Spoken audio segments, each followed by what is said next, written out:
Hey everybody, Happy New Year. So 2020 has been an interesting year. Usually I would have been on several, I would have gone to several conventions. I'd actually had a number of them lined up for 2020, and obviously things did not happen the way in which I think a lot of us were expecting. But, you know, I think that we have to count our blessings, and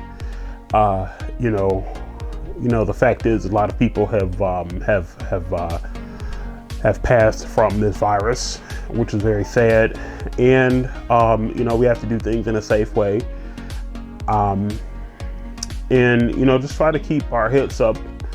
And I think that my prayer is that this year we'll be able to get back together and be able to start going to conventions again. So,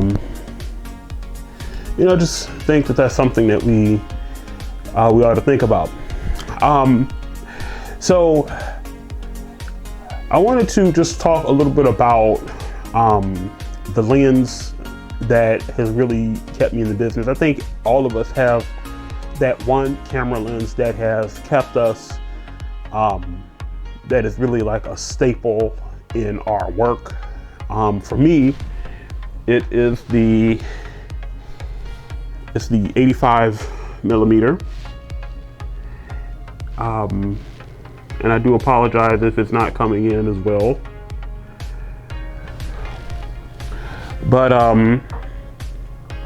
this lens has been a staple for me for many, many years.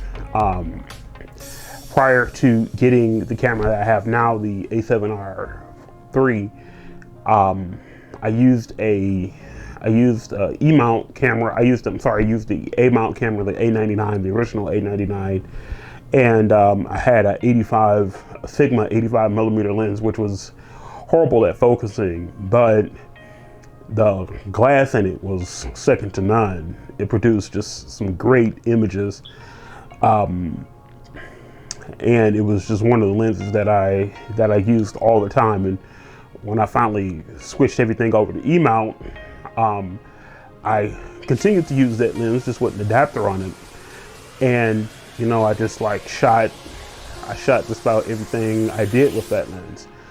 And so it's really one of those lenses that are just a staple. And even today, on many of the shoots that I do, I use the 85 a lot. But last year in 2020, I was able to pick up a 135, the G Master 135, which is this bad boy right here. And this has really been a staple. This is starting to become a staple for me.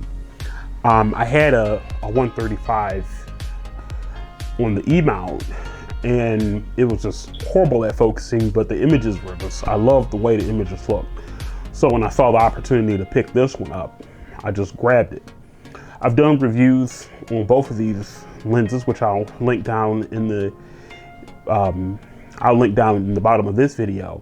But and they're not so much like reviews. It's just me going through some of my photos, my favorite shots with them, and giving some overview. So I guess you can call it a review, but they're more of my thoughts on those lenses. There are reviews much better than mine on those two lenses. I think the 135 is probably more well reviewed than the other, but both of them are excellent lenses in my view. These are lenses that I expect to keep for many years, and that's one of the reasons why I encourage other photographers just to invest in good glass. I'm not one of those people that like to buy a lens and then after using it for a month or for a year, trade it and go buy a new one. I look at that as a bit of a waste of money, but again, that's just my own personal opinion. So that's what I kind of think. But both of those lenses are staples in my bag. I use them constantly for shooting cosplay, shooting client work. You know, I don't really have the Hebrew trinity of lenses as a lot of photographers recommend, but you know, I do mostly portraits and events and things like that, and so these two are what I use a lot.